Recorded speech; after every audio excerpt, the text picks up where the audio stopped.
So this session, as I said, I'm really excited about it, and I'm going to hand over to Dr. Sue Ross, who is one of our board members. She's going to introduce herself. She is a social worker, and we're delighted. She really was keen to be part of this session, and we're really pleased that she's with us. So I'm going to hand over to Sue. Well, thank you very much, Catherine, and a big welcome from me to all of you who've joined us today to talk about professional identity of social work. Just a few opening comments from me before I hand over to the two speakers. Just to say a bit more about me, I'm Sue Ross. I'm a registered social worker, and I'm speaking to you today from Reading Council, Adult Social Care Department, where I'm working at the moment. I've been a social worker for nearly half a decade, working with adults and children in lots of different roles in lots of different parts of the UK and also internationally, which has been great, and lots of different settings. And also it's in my family too, because my oldest daughter is also a social worker. She works with adults with learning disabilities and complex needs. So you'll know from that brief potted history of my working life being a social worker, being part of the social work profession, being part of having a professional identity as a social worker really matters to me. As I said, I came into it half a century ago, really. And at that time, there was no registration of social workers. You got experience, you qualified, then you got a job, and hopefully you worked with an employer who supported your development. But then, of course, in the 80s, the General Social Care Council was formed. And like many people, I joined up and registered with them as soon as I could. And then that was replaced by the Healthcare Professions Council, the HCPC. And then, as most of you will be aware, in 2019, Social Work England came into being. And I've remained registered with Social Work England ever since. And I dutifully, hopefully, like you, pay my fees and try to keep on top of my CPD. And in May 2021, I joined the board, as Catherine said, of Social Work England. So being a part of the profession of social work, having the protected title of a social worker is really important to me. It's part of what I am, who I am, what I hold dear, what values I hold, and the way I look at the world and my place in it. And I think our two speakers are going to speak about that from their perspective later today. We're going to look at some aspects of professional identity, what it means to be able to call yourself a social worker. But I'm going to just give you three short thoughts today as part of celebrating Social Work Week and tomorrow, of course, International Social Work Day. Firstly, I recognised as a social worker, even from my very early days, as a very naive 24-year-old chippy northerner with a huge sense of injustice about the inequalities of power and resources socially I saw around me, that being a social worker was more than just taking a job. It felt then, and it still does feel, somewhat like a vocation, although I've never liked the religious connotations of the word. Something I felt compelled to do in a way. And I still do feel that the profession chose me in a way rather than the other way around. And it's something about being part of a profession that requires a fit between who you are and what you do. Secondly, I knew right from the start that it was going to make demands on me, sometimes really high demands on my life and on my emotional and physical resilience. There was, and there still is, a high price to pay for being a social worker. And I don't think that has changed much over the years. Some might say it's got higher. But however you measure the price of being a social worker, you need to recognise it and understand it, what it's costing you, and make sure you're able to meet its demands. And that, for me, is a huge part of being part of the professional identity of social work. Thirdly, while I've often experienced isolation and marginalisation in social work, as a social worker and as a social work manager, even sometimes alienation from other people and professionals around me, because challenging unpopular causes, supporting marginalised individuals and groups does bring a certain isolation from those around you. But I've also experienced a professional life that has enabled me to know and appreciate some inspiring and talented social workers and to work with people with lived experience of social work who have strengthened my belief in the profession and the professional identity despite all its challenges. So I'm going to hand over to our two speakers today, who's going to talk about some of their thoughts about these professional challenges of social work identity to stimulate our thinking. Thank you. Thanks, Sue. And now we're going to introduce Professor Carlene Firmin. Many of you may know of Carlene's work. Unfortunately, she hasn't been able to join us in person, and she'll tell you why when we put the recording on. But she is a professor at Durham University, and we're absolutely delighted she was able to contribute. So we're going to just put the recording on now.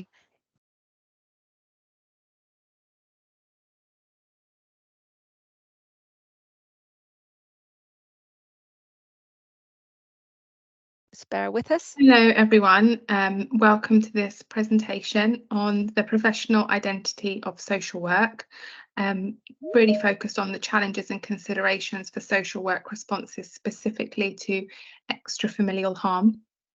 My name is Carlene Firmin and I'm a professor of social work at Durham University. I'm really sorry I can't be with you live for this session. I'm currently on maternity leave and have recorded this session in advance of going on leave.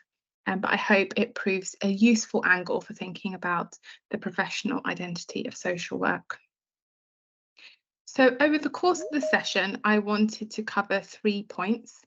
The first being to explore the strategic demands, priorities and challenges of developing a multi-agency partnership response to extrafamilial harm and thinking about social care within this, before outlining activities that can be used to explore and communicate the specific roles for social care within multi-agency partnerships, and reflecting on this and these activities to reaffirm what social work values need to come to the fore when we design multi-agency responses to extrafamilial harm. Before I do that, I think it's helpful for me to define what I mean by extrafamilial harm. This is my area of work, which is why I'm focused here. Others would have focused on other social work areas of practice. So when I talk about the term extrafamilial harm, I'm really referring to interpersonal harms that predominantly occur outside of a parent or carer-child relationship. So more commonly, these types of harm would be seen in situations of sexual and criminal exploitation, abuse in teenage relationships, or situations of peer-to-peer sexual or physical abuse, including serious violence between young people that may pose a risk of significant harm to a child or young person. And these various forms of harm tend to increase during adolescence, often feature grooming, coercion, or threats of violence, may involve young people who are both victimizing others and being victimized themselves, and where situations are often beyond the control of parents or carers. This form of harm is highly contextual, is often informed by dynamics in young people's peer, school and neighbourhood settings where they spend their time, and is underpinned and exacerbated by structural drivers of harm such as poverty, racism and sexism. So a range of partnerships have been involved in responding to extrafamilial harm. Key partnerships for us to consider would be formal children's safeguarding partnerships and increasingly adult safeguarding children's boards, because of the fact that these issues persist beyond young people's 18th birthday. We also see the development of non-traditional partnerships with people like parks and recreation if young people are being exploited in public spaces, or hospitality or retail services if young people are being exploited in fast food restaurants or shopping outlets. Critical to this work has been the development of partnerships between professionals and young people and parents, particularly seeing parents as key safeguarding partners when their young people experience risks of significant harm that are beyond their control, but also because of the nature of adolescence, the importance of seeing young people as active partners in planning for their own safety. Because of many of these harms occur beyond family homes, there's often also a role for community safety partnerships who often have a presence in responding to harm, particularly crime in public spaces, and responding to groups of young people who are impacted by harm. So there's a range of multi-agency partnerships involved in responding to extrafamilial harm. And that's why this is a helpful way of thinking about social care and the identity of social care within these complex partnerships. What is the nature of these partnership responses to extrafamilial harm, and what role does social care play in this regard? Well, firstly, it's really important to highlight some of the strategic demands that are made of these multi-agency partnerships when it comes to responding to these issues. So they may be asked to respond in a way that reduces evidence of harm and serious injury, reduces the number of indicators of risk recorded in the area, so the numbers of young people going missing, for example, or the number of times they repeatedly go missing or length of time they go missing, to reduce the use of distance placements and out of area placements or secure placements for young people who are unsafe in their local area, to increase the rate at which we identify extrafamilial harm in those affected, to reduce the numbers of young people on child protection plans for these issues in excess of 12 months, to reduce re-referrals into the system so we respond effectively the first time rather than on repeated occasions. But we may also be measured in regards of a reduction in antisocial behaviour displayed by young people impacted by these harms, or a reduction in the perception or fear of crime in a local area. Where do all these demands come from? They don't all come from a safeguarding partnership or from those who have oversight of children's social care. They come from a range of settings and drivers, given the multi-agency nature of responses. And it's worth noting that all of these demands, really asking ourselves, what is the priority for children's social care? Is it a reduction in antisocial behaviour, for example? And what should be the priority for children's social care when there are competing priorities within a multi-agency partnership? Ultimately, our priority should be to safeguard and promote the welfare of children, in terms of children and family social work, for example. But not all of the demands I listed on the previous slide would do that. Some may actually undermine the welfare of children if they increase surveillance on children or infringe on their privacy rights in ways that undermine their feelings of safety or trust in services. So it's really worth us asking whether or not the demands that we think should be a priority for social work and for children's social care actually differ from what a wider safeguarding children's partnership might have as a priority, what might be a priority for the children and families affected, and what might be a priority for community safety partnerships. And why these competing priorities are important is that they reflect wider challenges of multi-agency responses to extrafamilial harm. The different agencies that I've mentioned, community safety partnerships, policing, education, health and social care, all work to differing legal frameworks. Yes, we have the Children Act underpinning our safeguarding practice, but actually community safety partnerships are underpinned by crime and disorder legislation. So the legal frameworks that are used and drawn upon to respond to extrafamilial harm differ for each agency and for each partnership, and it isn't always clear which one should take priority. There are also service-specific cultures to consider when we bring agencies together. The culture of social care is not the same as the culture of policing, and neither are the values of those different sectors. So when we bring them together to work together, which values and which cultures dominate the design of service responses or the design of the outcome measures that are mostly prioritised? What we often see without clear discussion of this is a lack of common purpose, and sometimes a blurring of the parameters of different agencies and an overlap in their roles. So what is the role of a police officer's response to extrafamilial harm versus a social worker's response versus a youth justice worker's response versus a school nurse's response? Where do those responses stop and start, and where might they overlap? And what does this mean if those various roles don't share a common purpose? So if we think specifically about how these manifest for children's social care, what we can often see in the data and the research studies I've completed is a risk that the service cultures and values of social work are undermined within these partnerships, and it's not always easy to see social work values or social care culture present within multi-agency partnerships. An example of this would be the merger of language around information gathering and intelligence gathering. So really, social workers should be gathering information for the purposes of assessing the needs of children and young people and the families that they live with. This is very different to gathering intelligence for the purposes of investigating a crime. But all too often, when we've been completing research, particularly when we've been completing observations in local areas, it's not uncommon to hear social workers describe a need for greater intelligence in developing their plan for a young person impacted by extrafamilial harm, or talking about multi-agency meetings, saying what we need is the police to share relevant intelligence to help us appropriately risk assess young people's experiences of extrafamilial harm. So the blurring of language like information gathering and intelligence gathering is not purely an issue of semantics. It actually demonstrates a bleeding of different service roles, cultures and values and practices that have been siloed previously.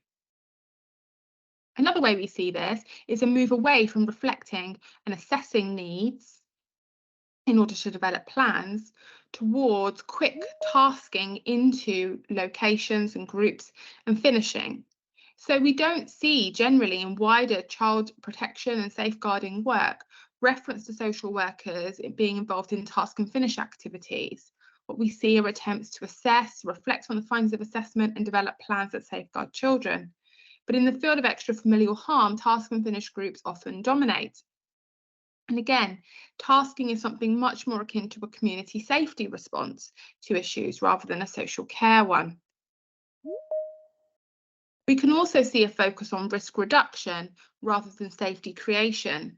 And this isn't something that is unique to a particular sector.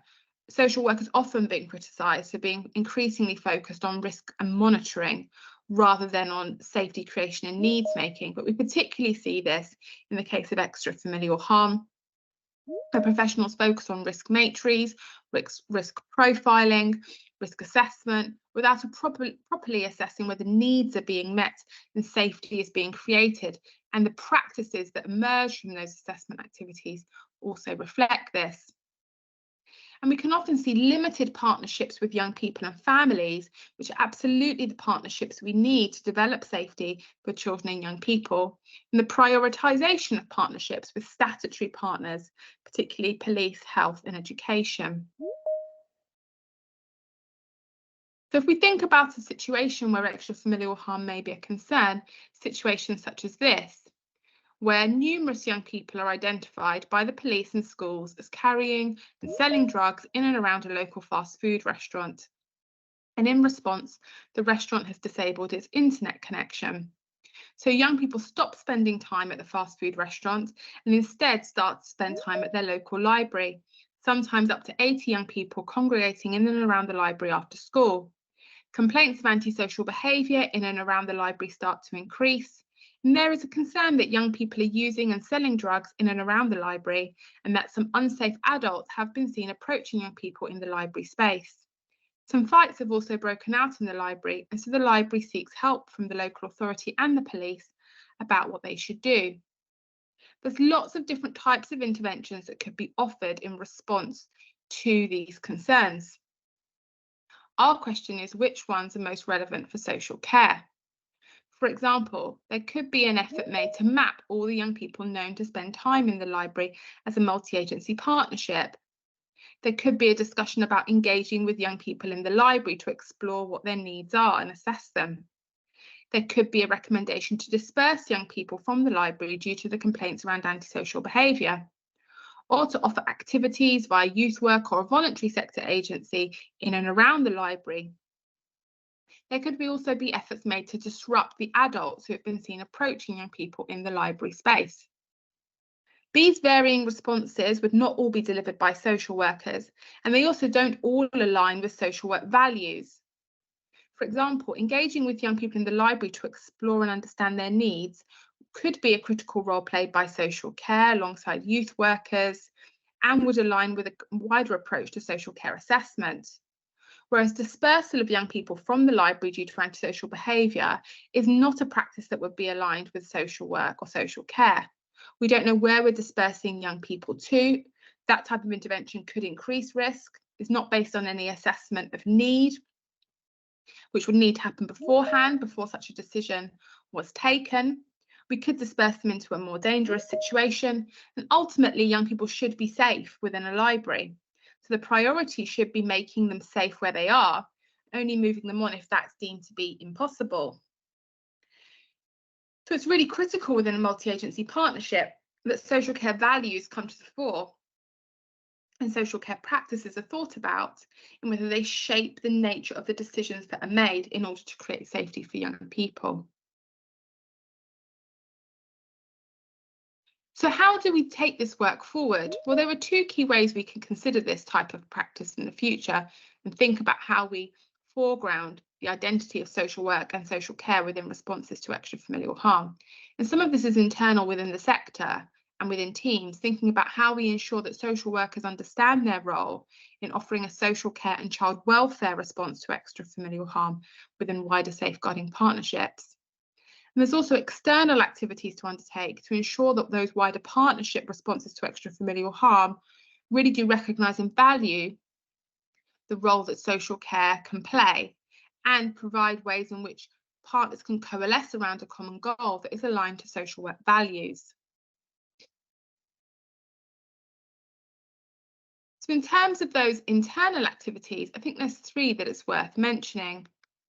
Firstly, it's important for social workers to spend time in supervision or team meetings exploring how they understand the role of social care and the role of partners in responding to extrafamilial harm, and looking at cases to really bring that to light. What role has social care played? How has this differed from the role of other partners? Has it at all? Is it possible to identify social care? And over the past 5 years, there's been a lot of debate about this, because previously the role of social care may have been reserved for responding to families. So if parents or inaction or action by parents is viewed as attributable to the harm in question, then that may be the focus of the social worker working with the parent to increase boundary setting, for example, for the young person. But as extrafamilial harms have been recognised as child welfare and sometimes child protection issues, the role of social care needs to go beyond intervening with parents to intervening with and assessing any context where a young person comes to harm, to ensure a child welfare approach is in place whether a young person is abused within a family home, or they're abused within a peer group, or they're abused within a park, that we always have a child welfare response available. So really looking at these cases and thinking about the potential role of social care rather than saying social care doesn't have a role is a really important place to start. It's also important to revisit the notion of partnerships and thinking about how to balance tensions that may emerge between these. For example, social workers are needing to develop partnerships and are running partnerships with the police, with health agencies, with education, to develop plans that include services and responses to individual children and families and to the context where they come to harm. But social workers also need to work in partnership with the young people themselves and with parents and carers. And sometimes there may be tensions in this. Young people may see the police locally or an education provider locally as a source of harm. Their parents may also believe this. So a social worker is then sat in the middle of partnerships with services that are positioned as harmful by young people and families, and young people and families that are sometimes posed as a risk by wider professional networks. It's really important to air and balance these tensions to support social care in understanding their role within all those partnerships and a potential role for advocating on behalf of children and young people to ensure their needs are met. And finally, and aligned to this, it's really important to consider whether social care services are offering relationships of trust with young people and families, or are building their response to extrafamilial harm on relationships of surveillance. To foreground a social care and wider child welfare response, we'd be prioritising relationships of trust, working alongside young people to think about what their needs are and how best those needs might be met in order to build safety for them.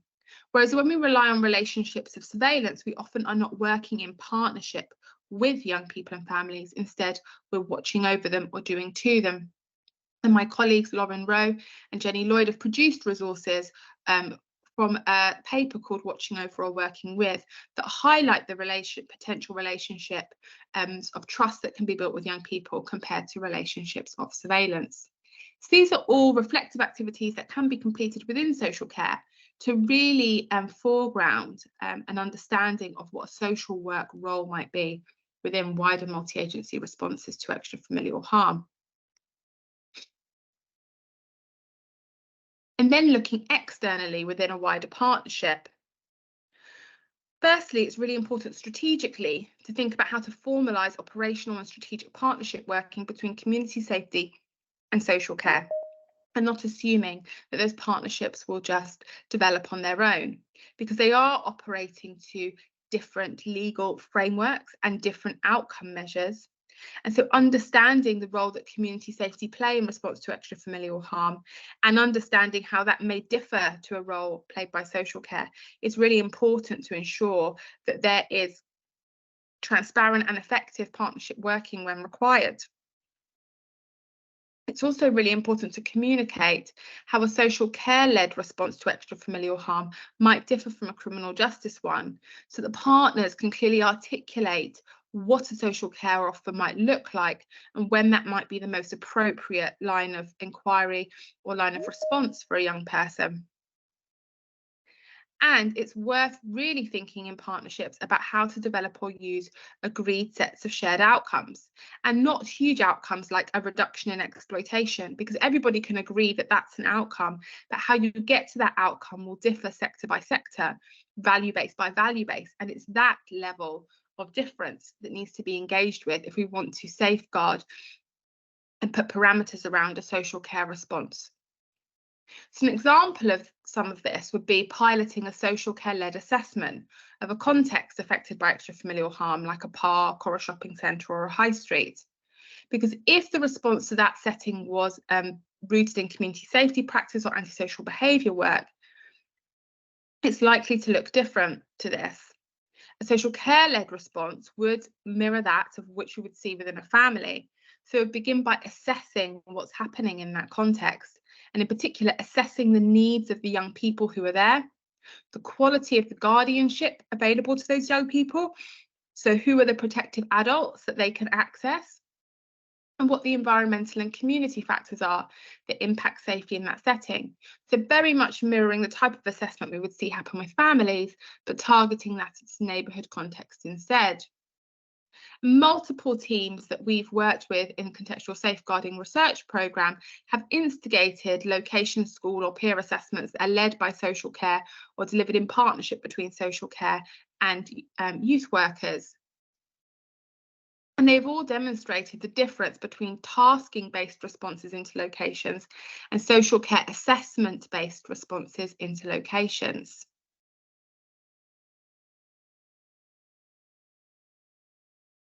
The second thing we can do is to communicate what a culture looks like that's child welfare led when we're responding to extrafamilial harm.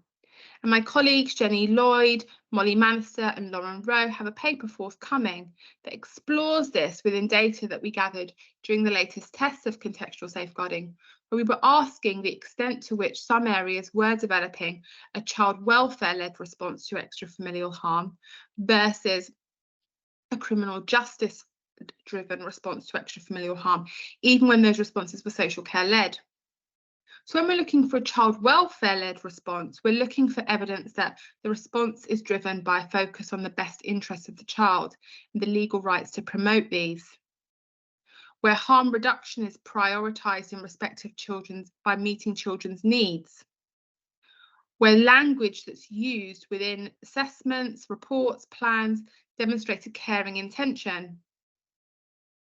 Where the impact of system harm is recognised and addressed, and where the knowledge of young people comes from resourcing relationships with young people. So those relationships then provide knowledge to build plans. That would be the conditions for developing a child welfare-led response, and that is a response which would then foreground social care within wider partnerships. This can feel quite different to a response where we see the promotion of risk aversion over the best interests of children, or where harm reduction prioritises crime prevention over meeting children's needs. So in the library example, there was an initial prioritisation of crime prevention, dispersing young people away from a fast food restaurant by turning off the internet. By turning off the internet, no one was meeting those children's needs because they needed the use of the internet after school and they didn't have internet at home, which is why they were congregating there. And so that's why they started congregating in the library.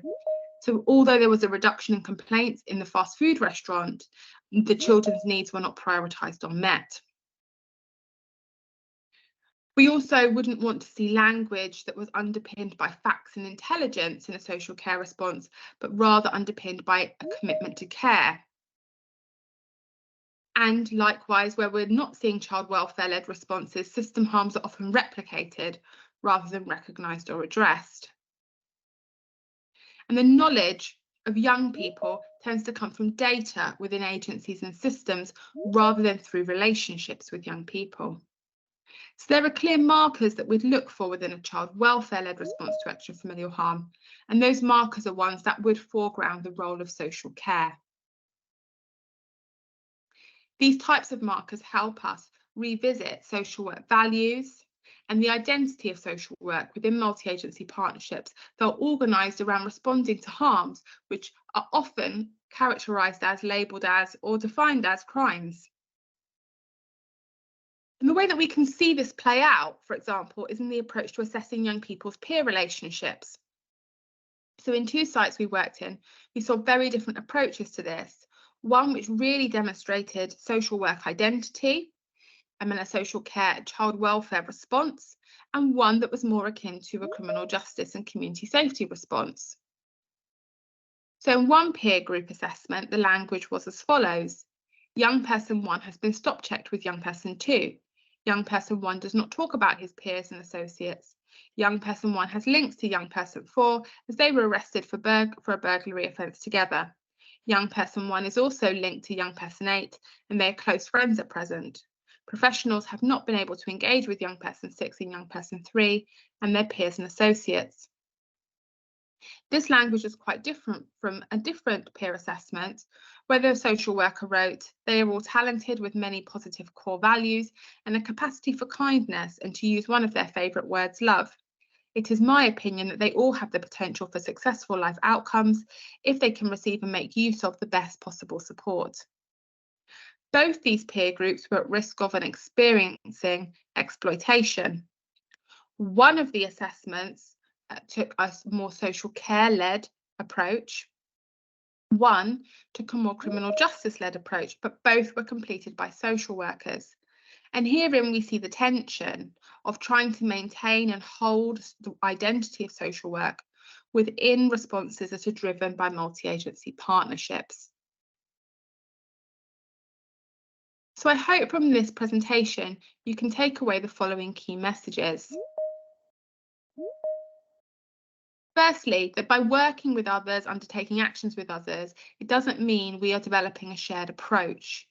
This applies in extrafamilial harm, which is where my presentation is focused, but could apply in a range of other matters where social care play a role within a wider partnership. Social care approaches and values can be lost within wider multi-agency approaches to these issues. And so we really need to stop at various points and think about whether the work that we're doing really maintains and champions the identity of social work. We need to be able to create space for practitioners to do this, to identify a role for social care. And within the work in extrafamilial harm, that's been really key because when I was reviewing assessments back in 2011, 2015, even as late as 2019, it wouldn't be uncommon to see assessments of children who were at risk of significant harm, where a social worker had concluded there was no role for social care in overseeing support for this young person because parents were assessed as protective. So for them, the identity of social care was strongly tied with parenting intervention. In recent years, we've seen a more gradual recognition that the role of social care extends beyond parenting intervention in cases of extrafamilial harm.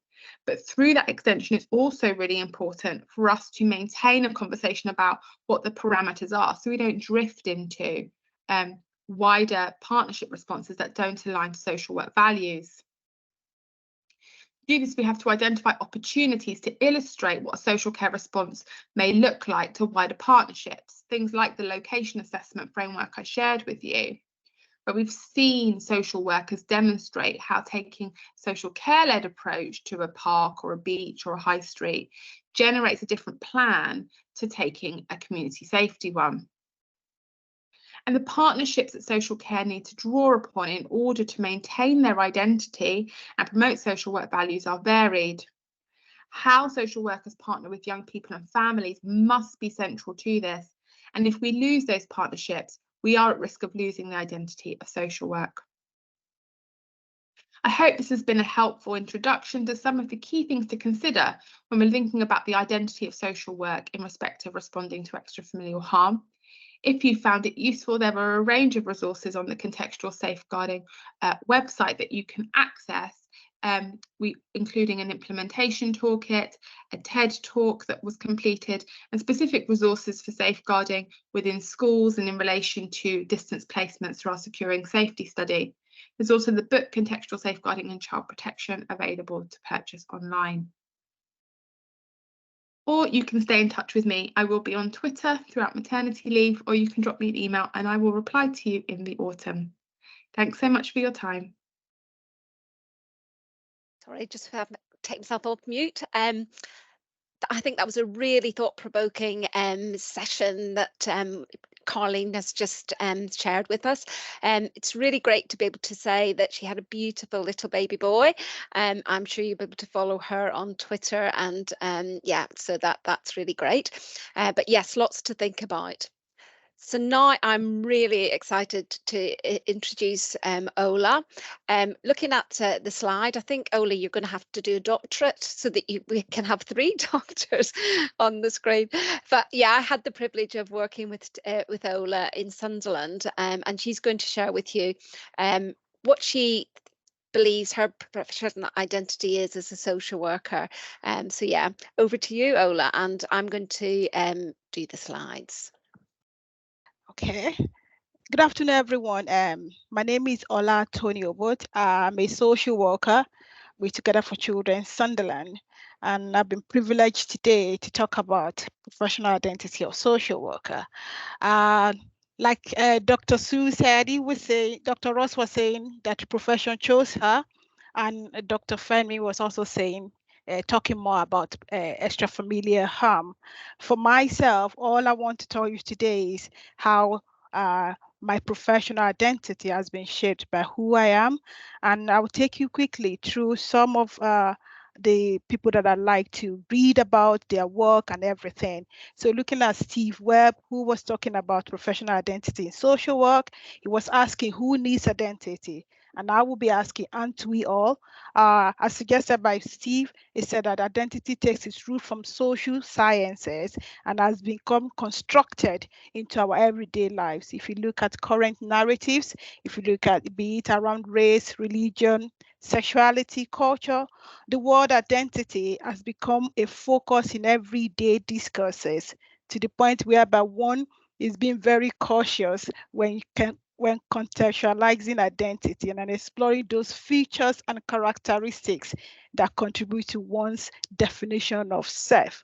So for me, I will stay within my role as a social worker, how that journey has become for me and who I am today.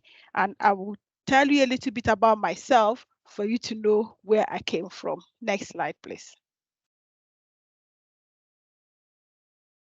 So I say, who am I? My name, like I said, I've told you, I'm from Nigeria originally. I came from the western side of Nigeria. I'm born into a polygamous family. My dad had 4 wives before he died. I was number 14 of 17 children. From my mom, we were 9, and I was the last. And out of the 17 children, we have only 3 boys. Others were girls. I am the last born of my mom. In my family, when it comes to girls' education, that was not really prioritized. So you go to the normal primary school, secondary school, and then you are asked to go and learn a trade. And that has been happening right from my older sisters. But for me, I just don't feel like learning a trade. So I told them I would like to go to school. So because I said that, they were looking at me as if I was speaking foreign languages to them, asked me to go and learn a trade. I was asked to go and learn how to make hair. So I refused, and I would say I would not do that. Because of that, I've been passed from one sister's house to another one. There were so many bad languages used against me. I was told I was a rebel. I should go and learn a trade. So that happened. At that point, when I finished secondary school, as a young girl growing up, I like to read, I love sport. I started looking for what can I do with my life. So I pick up a course at the Nigerian Institute of Journalism because I love to write and I love football. So I started reporting sport. I got a job at Lagos State Broadcasting Corporation. So with that, I begin my life. So through my job as a sport reporter, I met my husband, Tony. We got married, had 2 children. Tony knows my story. He knows everything about me.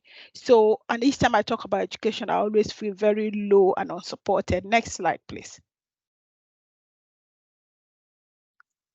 So I was saying that I felt broken in the previous slide, and my resolution is that I accept at that time.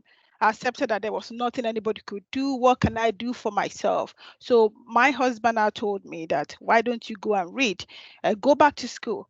But in Nigeria, then, if you are in school, if you are in university, we have a lot of strike actions from the academic tutors.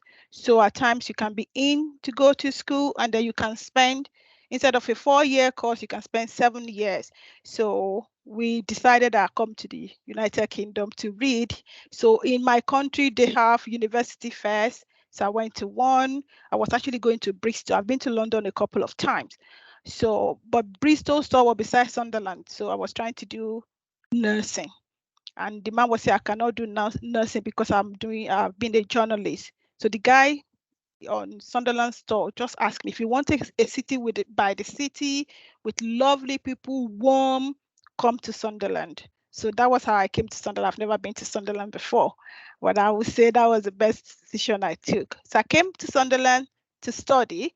So I came to University of Sunderland to do health and social care. Next slide. So I did my course. I came in at 39. I was 39 when I came in. It was not easy because I came in with only my 2 girls, relocating to a new place just for me not to give up on my ambition of education. I worked so hard. It was not easy, but I was happy that my hard work paid off, that when I when I finished my degree, I graduated as the best graduating student, apart from having a first class. And my story was all over the newspapers about what happened to me.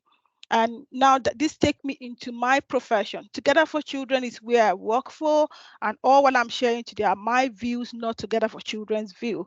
But it's an organization that without them, I don't think I'll be where I am today. They've been very supportive. I went there as a student social worker, and I worked. That was when I got to meet Catherine, like she said, and I worked there and I was employed. And if you are an immigrant into a country, there are so many rules. I remember that it took me over 4 months, despite getting my job, before I could get my paper processed from the Home Office. But like me, I don't give up. I always like to focus, and that helped me through those very horrendous months of waiting and looking, sitting by the door, waiting for the postman to come in, whether I'll get a visa to work and all that. But that was sorted. I got my visa and I started working with Together for Children. Next slide, please. So, like I was saying, no, I think you have jumped, Catherine. You have to go to, no, go back. Yeah. That is where we are. Next one. Yes, let's just leave that slide like it is like that, because now I want to talk about my professional identity, what shaped it. For me, as a person growing up, you could see that I was very resilient. I don't give up. I want people to know that you can be whatever you want to be. If you look at our role as practitioners, we are always intervening in people's lives, in children's life, and when they are at their lowest point, that is when they are at their brokenness. And that is what I found myself. That is why I'm able to empathize with my families that I work with. I am a very determined person. I do not lose focus. That no matter, even if it's not working well for everyone, it will work for me. And I pursue my dream. I came to a country without anybody, and I'm able to sustain myself. So I value the people that I work with. It is I'm an African woman, and for me, we show respect. Respect, you can know that is one of our ethical principles, and I really relate with this respect. And I'm also very cautious of my race. I'm very aware of what my race is. I'll give you an example. I remember when I newly qualified, and I was doing a family time, and a young girl, she's about 5, she refused to let me hold her because she said I was dirty. So for me, when it comes to race and education, it's very important. Everybody was embarrassed. I was embarrassed at that particular scene. However, how do I show this girl that one, I'm not dirty, 2, to change her concept and her mindset? So I asked for a tissue paper and water. So I showed her, it was clean white. I poured some water on that tissue paper. I used it to clean my body, and I showed the girl that I'm not dirty, it is my color. She said, oh my God, how can you be like this? So despite the fact that everybody around this little girl, they were embarrassed, they couldn't say anything, but I took that challenge on to educate her, to let her know that I'm different, but I'm not dirty. We became very good friends later with this girl. She was lovely. But at that point is when I know that if I let her go, probably she hasn't seen any black person before. If I let her go, she will continue with that mindset. That is why it is a priority for me to be able to look for what is that inclusivity. How can we include people? How do we justify what we are doing, what are our practice to all our family and children, the families and children we are working with. I put in a lot in my job. I do not give up. I'm very resilient. I show empathy because at point when you've been through that system, if you've been through deprivation and marginalization, you will understand why it is not easy for some people to open up. So you need, as a profession, it is our duty to all these people to show resilience, to show empathy, and work with them.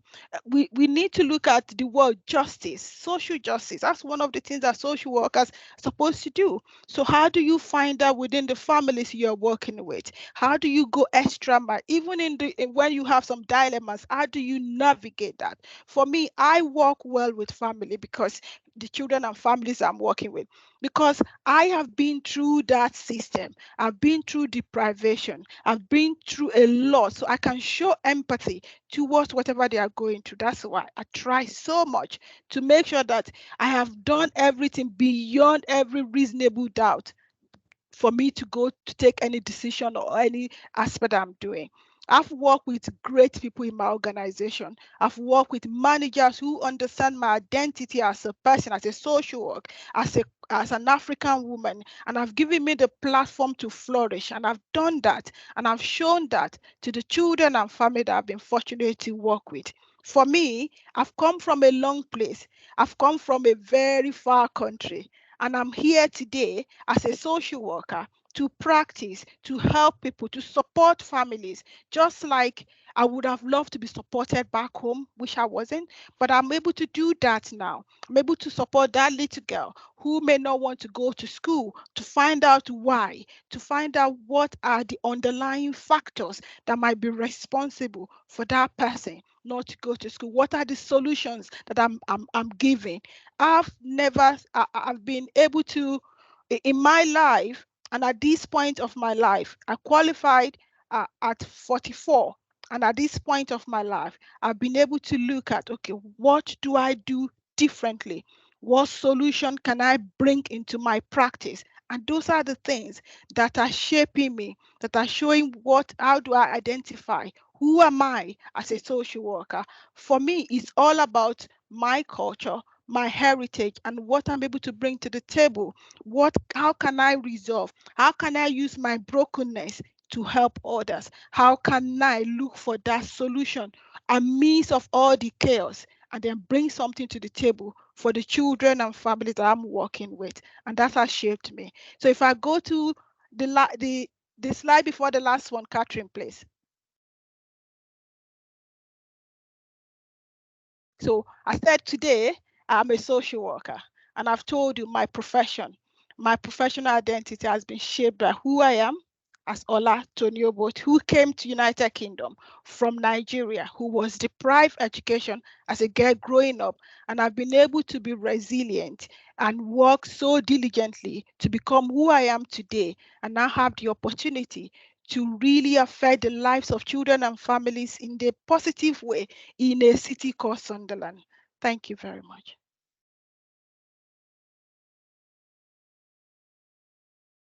Thank you so much, Ola. There's a lot to think about there. And thank you for being so open and honest about your experiences and that really interesting and lovely route that you've followed to join this amazing profession. So thank you very much for that. Now we've got a few minutes left. Sue's going to just do a roundup, and then we're going to ask Laura, Nifty Fox, just to very quickly share her artistic work of the session. So I'll hand it over to Sue, and then we'll get Laura just to join us. Hi, I almost feel to try and round up what you've just heard is a bit of an insult, really. It's so important that you stick with what you've heard. But just two things that have struck me particularly from Charlene's presentation: a powerful challenge to social work identity. About I heard what she was saying about undertaking actions with other people doesn't equate to a shared approach. What social work is different to that. And I think that's a really important challenge to us about contextual social work. And then Ola, an amazing story from your start in Nigeria through to Sunderland and the work you do now. I'm sure people will so much value what you're saying about your professional identity has been shaped by who you are and the story that you have, and your resilience and your determination, and your challenge to us about what do we as social workers bring to the table in the way that you've brought so much of yourself and your history to the table. So thank you to both of them, and I'll stop now and hand over to the illustrator.